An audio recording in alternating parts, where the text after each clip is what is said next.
Here, please.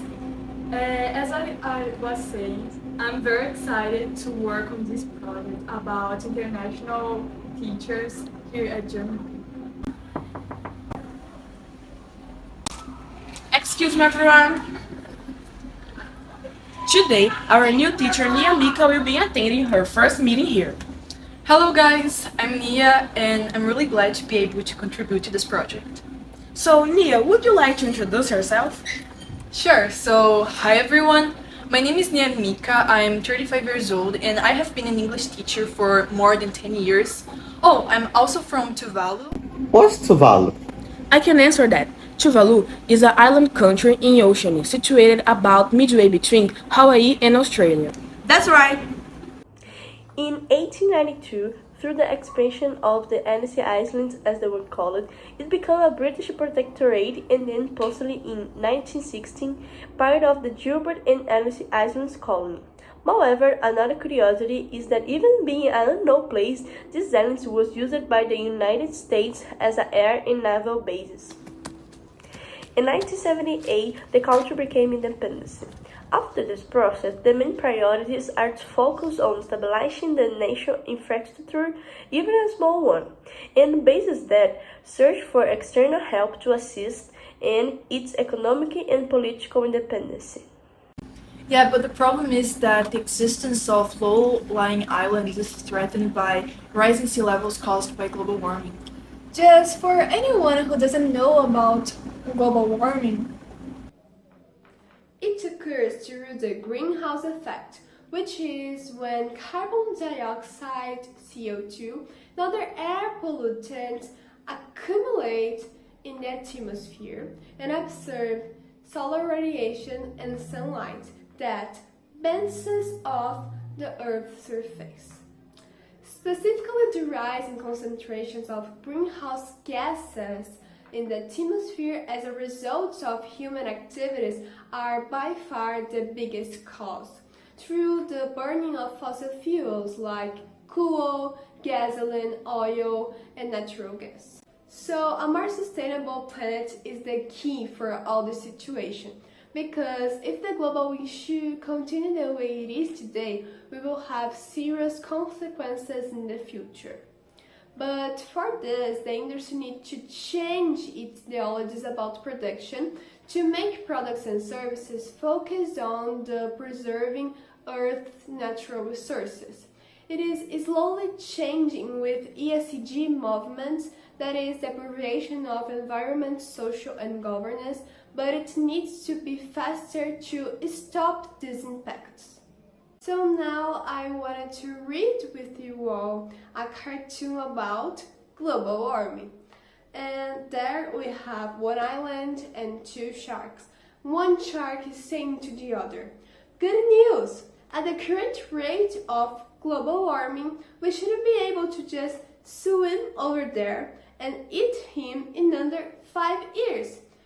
It's because one of the consequences of global warming is the sinking of the islands that we have in our planet, and the situation is so much worrying. Great explanation, Raissa. I think I can contribute with the explanation of global warming in a biological perspective. Scientists often attribute the global warming to the human expansion of the greenhouse effect, warming that results when the atmosphere traps the heat radiating from the sun in the earth towards space. Global warming occurs when carbon dioxide, CO2, and other air pollutants collect the atmosphere and absorb the sunlight. Well, the Earth's temperature depends on the balance between the energy entering and leaving the planet's system. When the sunlight reaches the Earth's surface, it can be reflected into space or absorbed by the Earth. Incoming energy that's absorbed by the Earth warms the planet. Once absorbed, the planet releases some of the energy back into the atmosphere as heat, also called infrared radiation. Solar energy that is reflected to space does not warm the Earth.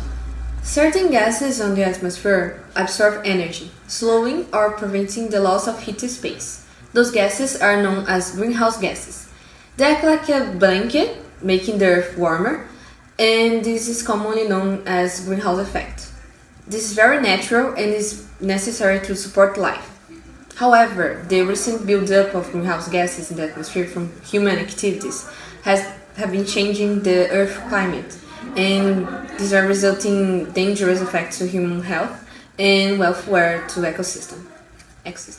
Okay. I'm loving the discussion, guys. I'm so excited to work with you all. Great, Nia! Here I like people interested in new things and learn, and mainly, people who know to work in a group. By the way, I would love to explain how the discussions about global warming started. Global warming was first described in 1859 by Irish scientist John Tyndall. The greenhouse effect is therefore a layer of gases accumulate over the Earth's surface, and Tyndall discovered that some gases could impede infrared.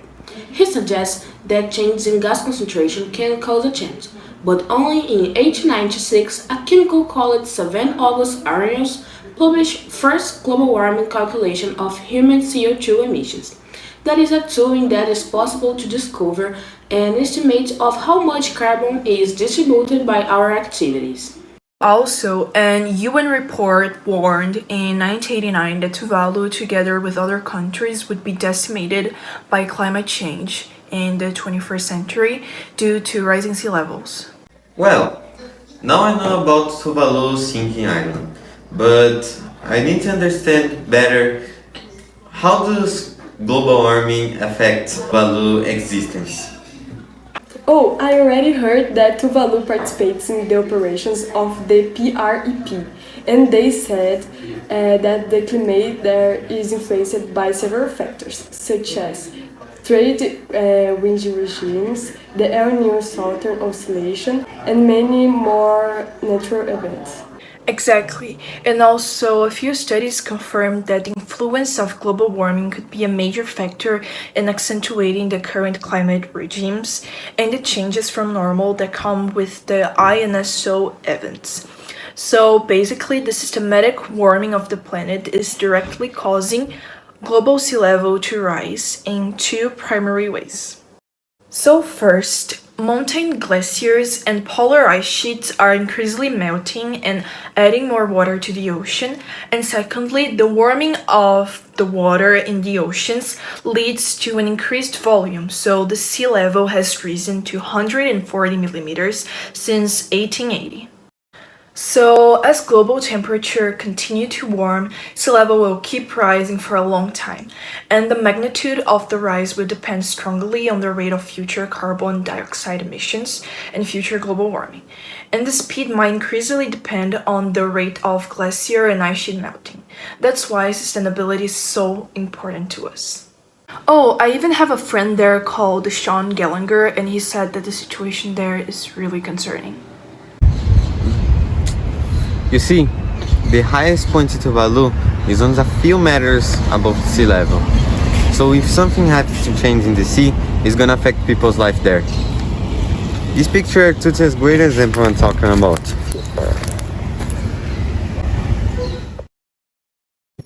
Oh my god, that's so shocking. It must really affect people there. You have no idea. Besides the risk caused by the invasion of the sea, Tuvalu has faced several problems in recent years. Stronger cyclones and prolonged periods of drought are common factors there. Oh, I know that there are some problems related to the nature environment because the wet seasons bring tropical cyclones which inflict extensive damage on the local land, agriculture, and major food sources. On the other hand, the drought season is defined by an increasing number of droughts, which is concerned because the main source of fresh water is Tuvalu. In Tuvalu is rainwater since groundwater reservoirs are not longer suitable for human consumption due to the pollution from saltwater intrusion caused by rising sea levels. Just out of curiosity, the El Niño oscillation is a consequence of strong and extensive interactions between the ocean and atmosphere, which causes an anomalous warming of sea surface temperature every few years, typically concentrated in the Central-East Equatorial Pacific, and it can lead to significant socio-economic impacts, affecting infrastructure, agriculture, health, and energy sectors, for example. And it also must impact health with waterborne diseases, such as diarrheal disease, contaminated by water, respiratory disease, infective and obstructive, compromising food security, causing nutrition and non-communicable diseases, vector-borne diseases, psychological and mental health problems, injuries and deaths from weather extreme events, fish poisoning, known as ciguatera, and skin infections. That's true, and besides health, climate change also has a big impact on the economy.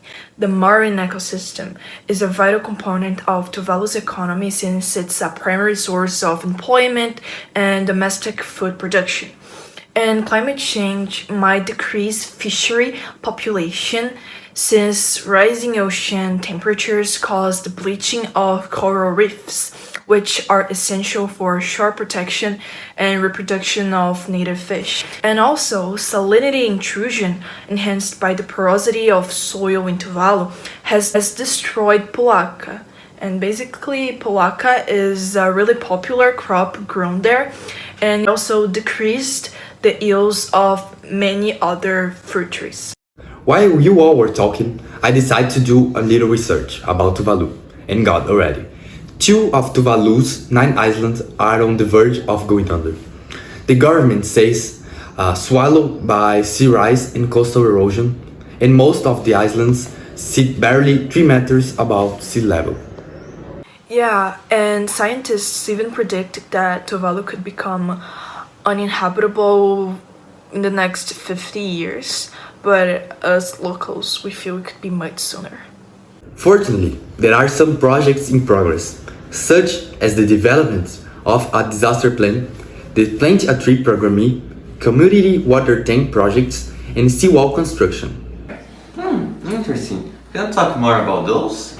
Sure. The disaster plan is basically a long-term national adaptation strategy, including a stage lane reclamation program that considers a worst-case scenario of sea level in Tuvalu rising by 1 meter by year 2100. What about the Plant a Tree project? The project was designed to create protective banks of trees along windward coast.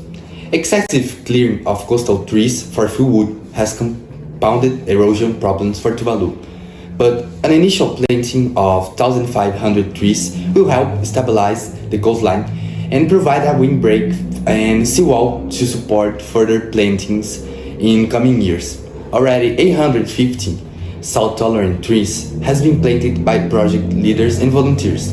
As these trees mature, their thick roots will form a band that can help protect inland groundwater research as well. But is it enough to contain the effects of sea level rise? The Tuvalu government is building seawalls to mitigate the effects of sea level rise, protect inland infrastructure, and increase local resilience to climate change hazards as well. It is pursuing a transition toward a green economic which will offer the best chance of achieving sustainable economic, social, and environmental development through the creation of green jobs designed to mitigate the hazards of climate change. Oh, and about the community water tank project, a really nice example is about the cistern that can hold 700,000 liters of water that was gifted to a community in Tuvalu under the Pacific Adaptation to Climate Change Project, PACC. Since this will help build resilience and reduce vulnerability of the community when it comes to water shortage. Besides that, the government is also securing increasing funding from global climate financing facilities. An example is the Tuvalu Survival Fund that was established to finance recovery and rehabilitation from climate change impacts and disasters, and climate change investments in mitigation and in adaptation projects. However, greater investment is needed to grow and sustain the Tuvalu Survival Fund to effectively adapt to and deflect the impacts of climate change and respond to disasters events. Oh, another really cool initiative is the AWARE program that is bringing greater environmental awareness to students in Tuvalu's capital. Basically, the program aims to engage students and their parents in hands-on activities to preserve and improve sensitive island ecosystems as coastal trees and the reef systems that will play an increasingly important role in protecting the island during the coming years. So the program brings biologists to the class and sponsors trips to vulnerable island ecosystems. It would be really cool if the other countries did the same. Well, they may not have the our project specifically, but due to this strong climate change and the concern for the future of countries like Tuvalu, the Alliance of Small Islands Countries ALCES was created to give more visibility to the serious impacts of global warming on countries in development. And what does IOSIS do exactly? The ALCES insistence was crucial. For example, for reference in the Paris Agreements in 2015 to the importance of dealing with so-called loss and damage, compensation for the irreversible climate damage to which it is not possible to adapt. In a message to COP26, the current president of ALCES, the Prime Minister of Antigua and Bermuda, Gaston Brown, recalled that the contribution of small developing islands to global CO2 emissions is less than 1%. Our countries are the least responsible for environment damage in the world, but we pay the highest price. And Tuvalu is also looking to achieve something that developing countries ask for and rich countries refuse to grant: compensation for loss and damage caused by climate change. Whoa, but then this Paris Convention must be very important to minimize the loss and the damages associated with the adverse effects of climate change, especially because of the compensations to the countries that are the less responsible for the emissions but the most affected. That's right. Guys, look what I found on the internet. I'm sure you like Luis. It's about the new statistics about the Tuvalu's TV programs. Interesting. Let's see what brings to us.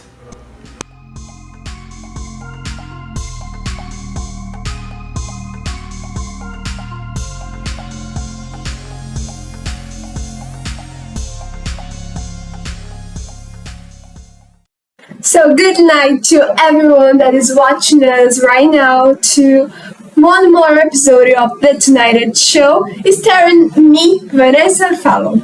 So today we will receive a specialist in statistics.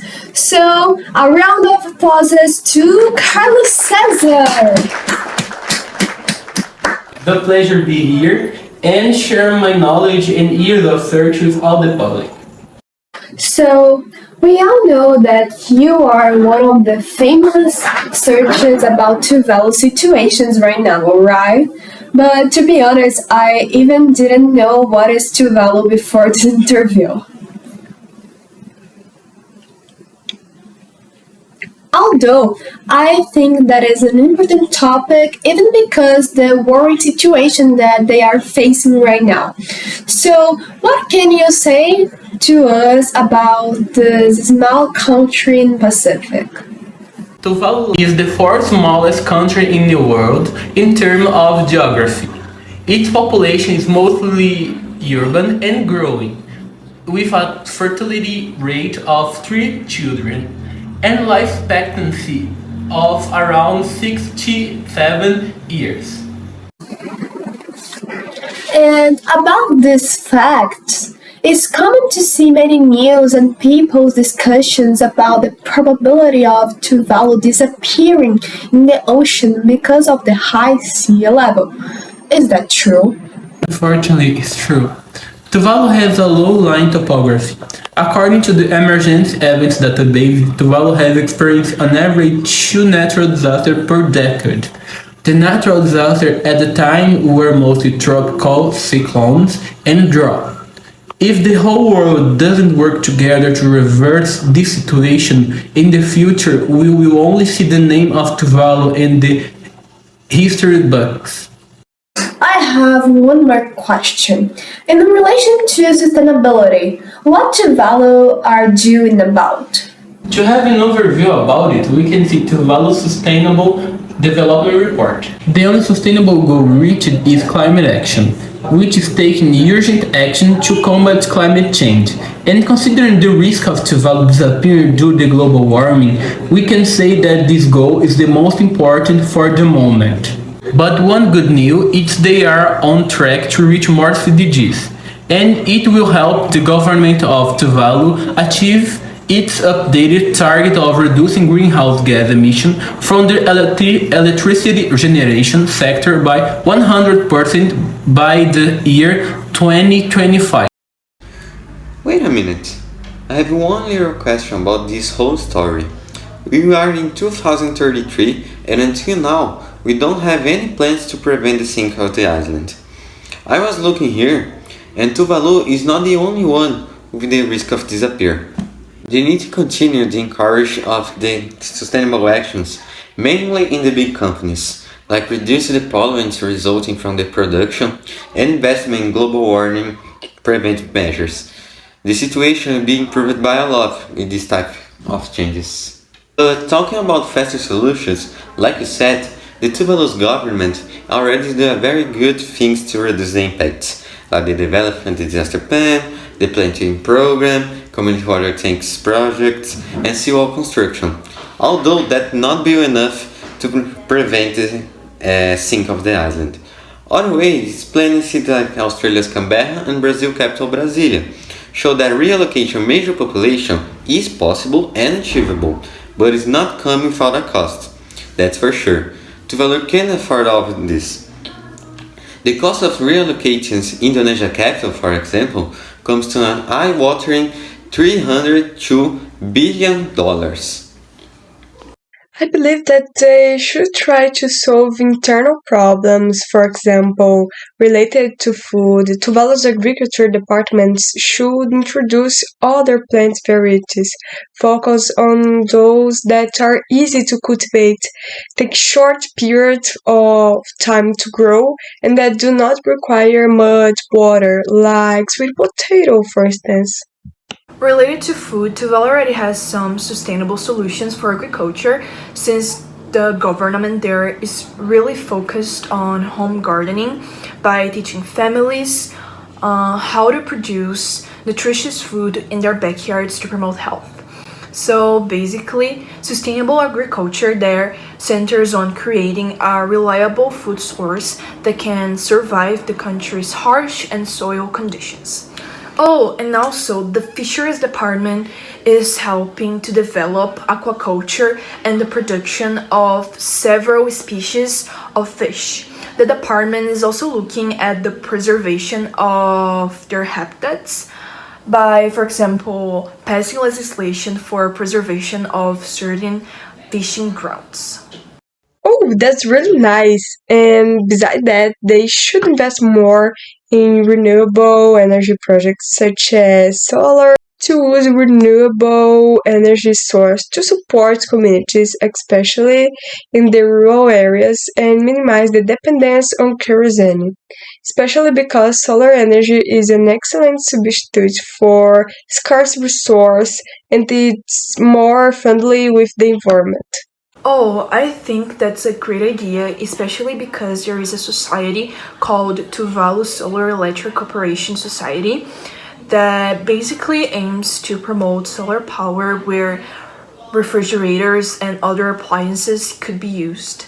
And this project hopes to install cheap facilities such as lights and refrigerators, as I already said, and solar cooking stoves, which people can afford and are easily maintained. Oh, that remembered about the global scope, so some actions should be taken in a large scale, to be honest.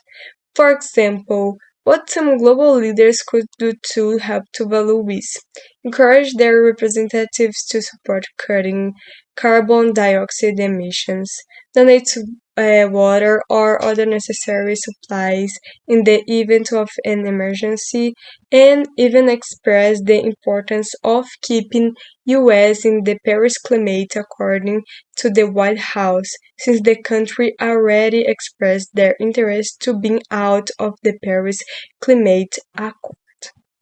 Leda, I think those are great ideas. So thanks, Nia, to present yourself for us and join this project to provide more international experts for our students. Welcome to our Gemini family. Thank you so much, Linda. I'm really grateful to be here and to be able to help in this mission. Thank you, dear. According to the statistics, we have 90% of probability to get faster to the Edu's house if we go now. And I have already planned all of our path, and it will be take at least 24 minutes to get there. So come on, guys, we're taking all this positive energy to party all night. And Nia, you are invited too, if you want to come, of course. And now it's raining! The nature is calling us. Let's have a great happy hour, friends. That's okay, guys. Let's dance until we hit the ground. Tuvalu! Tuvalu! So, Linda, you're the other English teacher, right? There's also Carla, but she's on a trip to Portugal with her husband. Oh, really? Europe's such a beautiful place. So is Tuvalu, I suppose? That's right. By the way, you should definitely go there someday. I would love to.